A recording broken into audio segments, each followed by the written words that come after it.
Piano practice creates so much mental stimulation, cognitive flexibility. Playing the piano engages your brain in complex ways, improving cognitive functions such as memory and focus. It can help you keep sharp.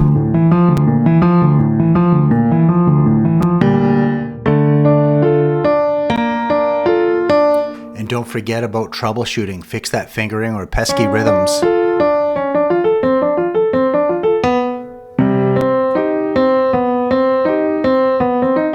Nothing else is in your way. It's just you, the music, and your learning. And of course, there's always time for emotional expression.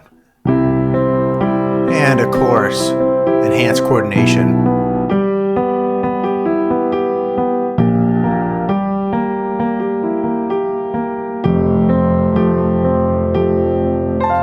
Such a wonderful way to enjoy music.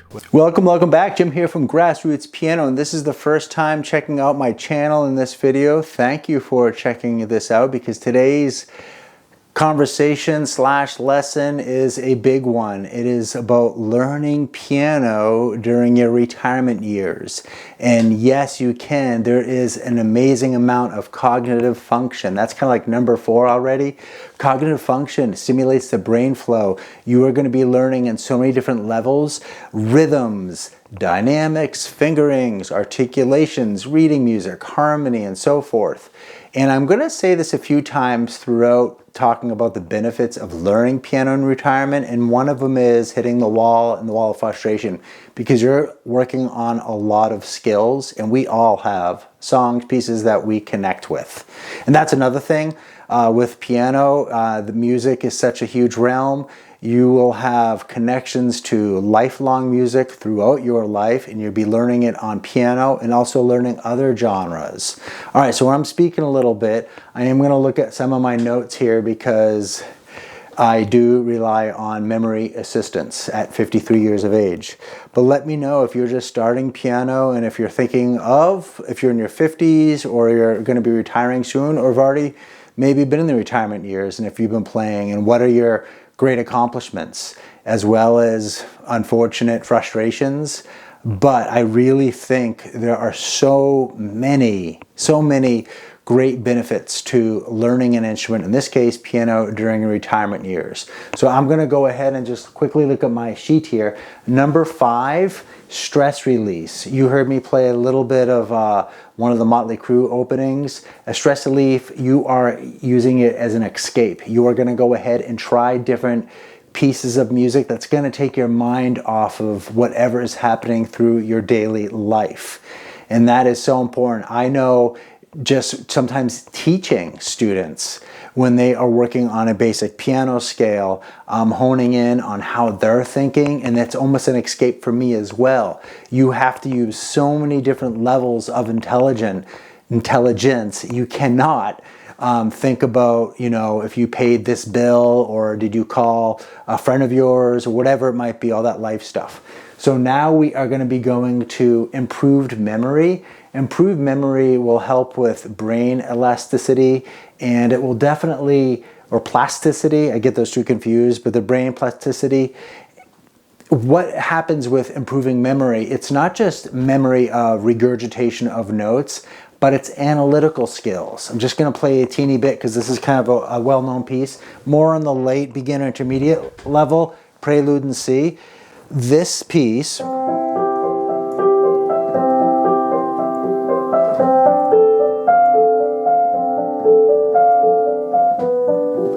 have this rhythmic undulation, and once you start seeing how the rhythm is just outlined and it's familiar over and over again, and then if you start analyzing how the notes are going down and how you have to go ahead and move with the contour of the right hand when you go up to the high A, little things, whatever helps you connect. That's kind of like a memory thing, and the memory thing is from physical, kinesthetics, from mental. But also, of course, then just getting down the notes. And as you memorize things, you definitely have to get things down. So there's definitely benefits to that. We're going to go ahead and jump to number 7. This is a big one for me, a sense of accomplishment. I have found, before we go into accomplishment, there's different personalities out there, and sometimes we can get really frustrated because we just feel like we're improving at a snail's pace. And that is part of learning. That's true learning. That means you're really learning the instrument. You're not taking shortcuts.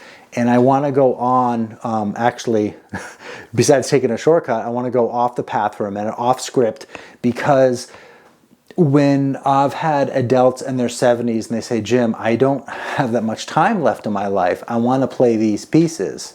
And I really understand that. We only have so many days in our lives. But what's important, if you lay a basic foundation down for X amount of weeks or months, you'll be better off and you will improve faster. There's a saying I use, play slower and your brain will take in the information faster. This isn't about playing scales 10 hours a day and playing in all these different patterns and rhythmic patterns. It's just about getting certain layers that will help you.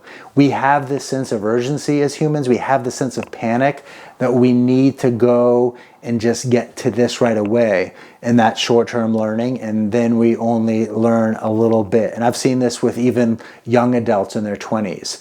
So the sense of accomplishment is when you can see the connection, when you're playing a scale and then you'll see it in a piece of music like Joy to the World. That's just a descending scale.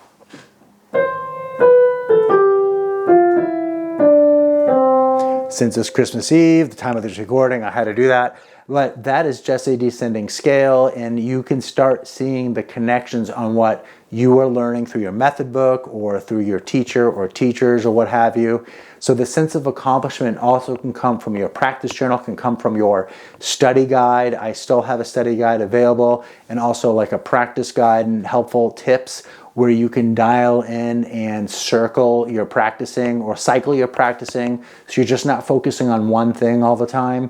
There's definitely a rite of passage for us musicians and teachers where we have worked on this for years. So I did go off on a big tangent, but I really think it's needed. The sense of accomplishment can be as small, but yet so important, because any sense of improvement is positivity, which will keep you going. All right, so now we're going to move to social connection. You're playing for a friend, you're playing for a family, or maybe you have a connection with other learners online. There's plenty of Facebook groups where you can talk to someone else that might have the same woes of you in regards to practicing. I know I have my private group off of my platform, and sometimes people go back and forth and talk about what they're learning. And it's a really awesome connection. When you find someone who's in their 60s and they're having a hard time with getting both hands together, you might be like, oh, all right, so I'm not the only one. You have to understand, when I work with older adults, a lot of them, well, we've all lived life. We have tons of experience, but many of them have wonderful craftsmanship or experience in whatever their professions were. They're at the top of their game, and then you have to go to the piano and maybe play little kid songs. And luckily there's enough books out there and other stuff where it's not always just little kid songs. So you have to be kind of, you just have to just sit down and go for it, and you have to be humble. You just have to be like, all right, this is cool, I'm going to learn this. I have to repeat that because after 30 years of teaching, I've seen a lot of situations where learners are so frustrated. So that social connection, whether it's just playing for a friend or family, or just meeting people in different groups. And there's other groups, not just Facebook if you're not into that. Even reading certain big channels like Piano Note, just reading some of the comments, you can connect with people. All right, so number 9, creative boost. You might not feel like this is in your musical DNA for now, but you could do a little composing. It could be something really simple. Maybe you're going to just jam on some chord patterns. The creative boost is there. Maybe you're going to play a piece where you're doing really well and you're going to play it faster. So that is really cool to just give yourself, try another door. Try to do something that's a bit more creative, something that you normally wouldn't do. Maybe it's cinematic music. Who knows? All right, so now we're going to number 10. And this one is definitely important. And if you know me at all, you're going to hear some of the phrases again. So music in itself is a lifelong learning adventure. And I always say to learners and to myself, I apply it to my life, my personal life, but also to piano, teaching and playing and learning. Enjoy the journey. I get a lot of emails. Sometimes people don't want to put comments in because it's public. And I get a good amount of emails, and they're not all great, meaning people are frustrated, they want to give up. And the reason is we want to get to point F. Think about the journey first. I said this in a video before, and it's really worth repeating, and even if it just resonates with one or two of you, then it's worth me to repeat this. I was in a Facebook group years ago, and I mentioned something about a theory question, something really basic, like whole steps and half steps. And a person said, you know, I know you don't want to hear this, but I just like playing the music. What happened then after that, on the same thread, the learner started asking all these questions that was music literacy based, music theory based. And my goal as a teacher is not to have anyone become like a pro music theory person, but to help you with the language. What's my point? The person did state they don't want to learn any of that, but then they didn't know what slurs or ties are. That's what it was.